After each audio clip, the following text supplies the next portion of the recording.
Hey y'all, welcome to my YouTube channel. I just got off work. Received an email, so I got a video request from y'all.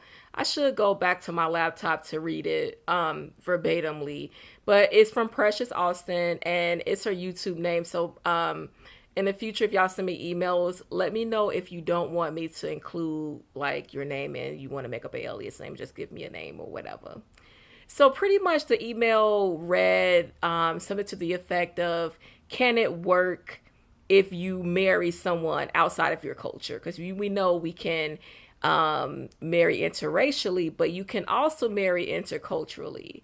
And she was just saying like most times the American women end up getting the short end of the stick, and the man to keep complaining saying you complain too much, and they would basically end up arguing, and he would just always complain that she complains too much in the relationship, and can it really work and can it survive?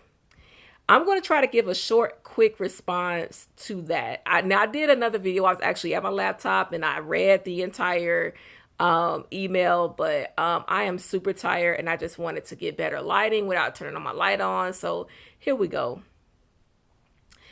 I would say any relationship can work no matter if you're the same race, no matter if you're the same culture or a different culture or different race.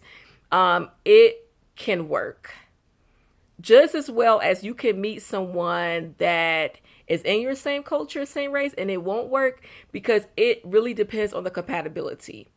Now, you are absolutely right there. It is more of a struggle sometimes dating someone outside of your culture because they may come from a very patriarchal society. Now, we even in the Western culture, we also live in a patriarchal society, right?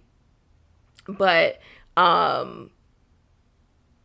sometimes men that come from like countries like Latin American countries or African countries, they come for a more patriarchal society where the man is working what he can tell the women like I want you to stay home, or I'll pay for you to have a shop and you could just manage it.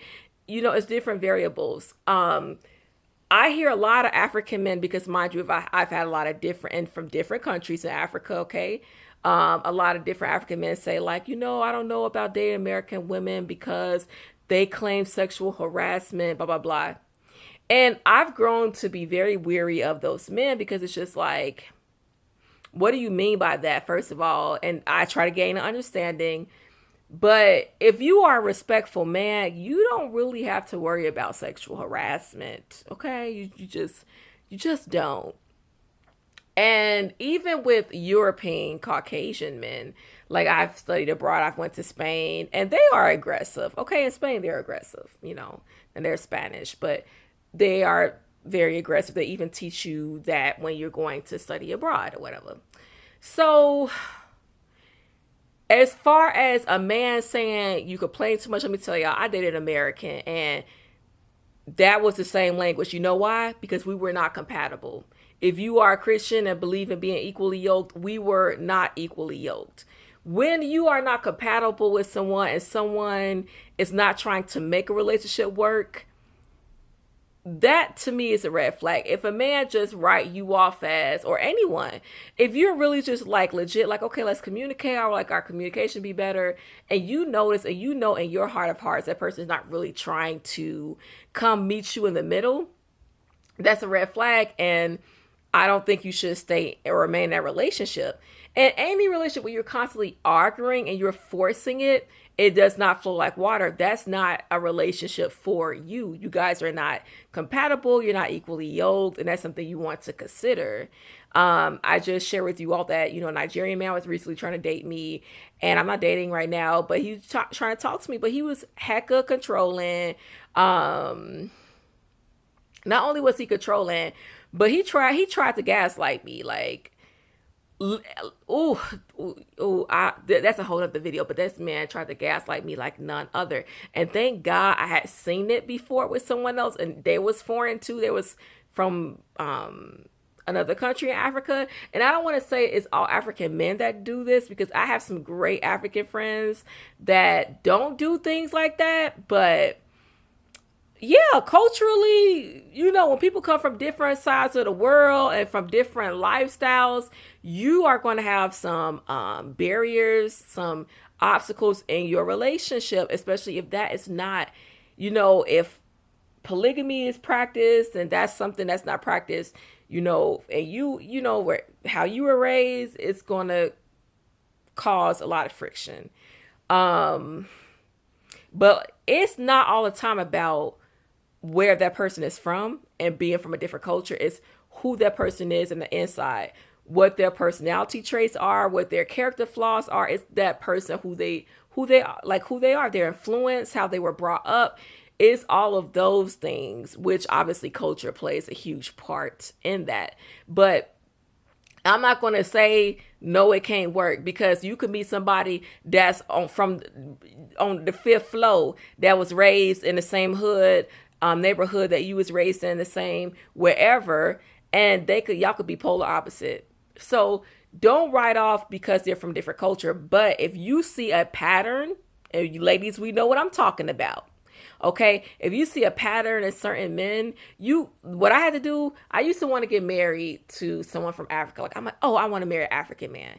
Now I'm like, I want to marry whomever God has for me, because I see certain things and I'm like, now that may not work, because I'm not going to keep changing myself. And I don't mean improving. I don't mean becoming a better person. I mean completely changing myself, walking on eggshells, so you can feel, have your ego feel in the relationship. Now, women, we gotta, sometimes learn how to be silent, things like that. But that's not what I'm talking about. If I always have to be silent, if I can't have a say in the relationship, and every time I'm saying something to you, you saying it's an argument, I need to really evaluate who I'm dealing with, who I'm talking to, who I'm trying to be connected to. Ladies, you want to be very careful of who you connect yourself to, because you could sign yourself up for a life of living hell. Living hell. And that could be American, Australian, whomever, wherever country you are right now, and you meet someone from a different culture and it ain't working, do not try to force it, okay? You should be able to communicate with that person. you know I mean, you should be able to tell this person, okay, this is what I like, this is what I didn't like. Now, of course, if you start complaining too much, they gonna let you know. But if they love you, y'all both could work through that. That's what I'm saying. And if you don't feel comfortable, if that person don't make you feel comfortable, he ain't the one. Okay? Now make sure y'all like, share, subscribe. And I really enjoy the emails and all the comments I get. So let me know what y'all think in the video, okay? Can it work? Is it more of a struggle if they outside your culture or whatever? And remember, it's only one race, and that's the human race, okay? All right, until the next video, y'all. Peace.